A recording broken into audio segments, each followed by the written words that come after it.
मेरी कोई भी बात बुरी लगी हो तो उससे मुझे कोई फ़र्क नहीं पड़ता है।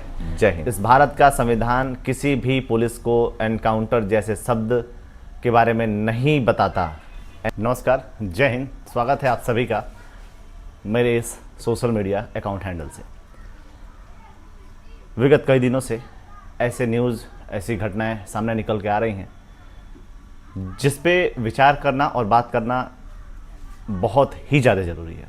अब मुझे ऐसा लग रहा है कि इस देश को गांधी का देश क्यों कहा जाता है। यह गांधी का देश इसलिए कहा जाता है क्योंकि यहाँ गांधी जी के विचार के अलावा और किसी भी विचार के व्यक्ति का यहाँ रहना मुश्किल ही नहीं बल्कि नामुमकिन है। एक समय ऐसा था कि भगत सिंह इस देश के लिए अंग्रेज़ों के बीच बम मार के उनको जगाएं कि इस देश में आप अपना कानून नहीं चला सकते। यह देश भारत का है, भारत के लोगों का है। यहाँ कानून भी यहाँ के देश के लोगों के हिसाब से बनेगा। अंग्रेज़ों ने गिरफ्तार कर लिया, अंग्रेज़ जेल ले गए, फांसी की सज़ा सुनाई गई।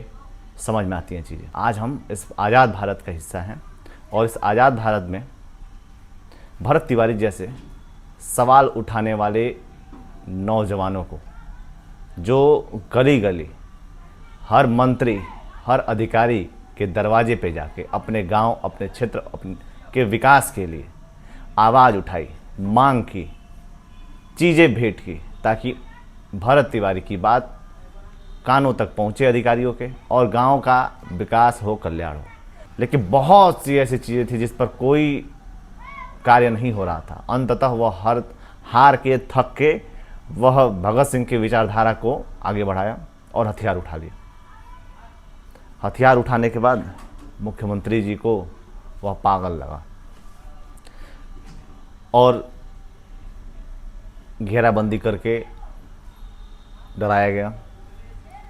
इस बंदे ने भी कुछ गलतियां की, मानता हूं, लेकिन उसके लिए सज़ा है, उसके लिए कानूनी रूप से सज़ा है। इस भारत का संविधान किसी भी पुलिस को एनकाउंटर जैसे शब्द के बारे में नहीं बताता। सेल्फ डिफेंस होता है। सेल्फ डिफेंस एक आम आदमी के लिए भी होता है। भरत तिवारी ने अपना हथियार फेंक दिया था और हथियार फेंकने के बाद भी उस व्यक्ति को गिरफ्तार करके गोली मारने की क्या आवश्यकता थी, यह देश जानना चाहता है। क्या बिहार पुलिस के पास इसका जवाब है? क्या केवल सस्पेंड कर देने से भरत तिवारी को इंसाफ मिल जाएगा? और यदि आज के डेट में भी आप इस देश में भरत तिवारी का समर्थन नहीं करते हैं तो आप बिल्कुल अंग्रेज़ों की विचारधारा, अंग्रेज़ों के जैसे और अंग्रेज़ ही हैं, आप अपने आप को यह मान लीजिए। बाकी मेरी कोई भी बात बुरी लगी हो तो उससे मुझे कोई फ़र्क नहीं पड़ता है। जय हिंद।